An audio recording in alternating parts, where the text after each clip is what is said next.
నటి సమంత మాజీ భర్త విడాకులు తీసుకున్న విషయం అందరికీ తెలుసు. నాగ చైతన్య నటి శోభితాను వివాహం చేసుకున్నారు. అయితే యశోద మూవీ ప్రీ రిలీజ్ ఈవెంట్లో ఆమె కన్నీరు పెట్టుకున్న విషయం కొత్తేమీ కాదు.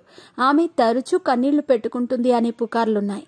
అయితే తాజాగా ఓ ఇంటర్వ్యూలో తన ఏడుపుకు కారణాలను బయటపెట్టింది. ఎందుకో తెలుసా? ఇదే కారణం.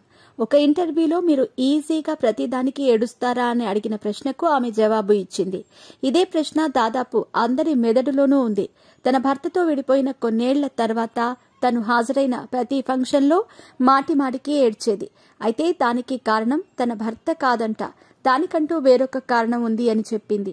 సమంత ఇటీవల ఆమె వ్యక్తిగత జీవితంలో ఎదుర్కొన్న కష్టాలపై తెగ మాట్లాడింది.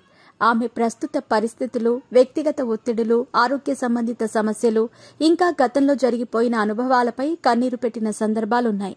ఆమె ఈ కష్టాలను ప్రజల ముందు వేరుగా చూపించకుండా బిజీగా గడుపుతున్న లైఫ్ లో చిన్న బ్రేక్ తీసుకుని ఎంజాయ్ చేయాలి అనుకుంటున్నారా? అయితే వెంటనే ఆర్వీ వెకేషన్స్ ప్రైవేట్ లిమిటెడ్ ని సంప్రదించండి. మరిన్ని డీటెయిల్స్ కోసం సంప్రదించండి 7997979960. ఆమె మనసులో ఉంచుకొని దీనిని ఆమె అభిమానులతో పంచుకోవటం ద్వారా కొన్ని సందర్భాల్లో తన భావోద్వేగాలను బయటపెట్టింది. అయితే సమంత తన కెరీర్లో ఎన్నో కష్టాలను, సవాళ్లను ఎదుర్కొంది. ఇంకా ప్రస్తుతం కూడా ఆమె ఎప్పుడూ మెరుగైన పనులు చేయాలని కోరుకుంటూ తన పాత్రలో నటిస్తోంది.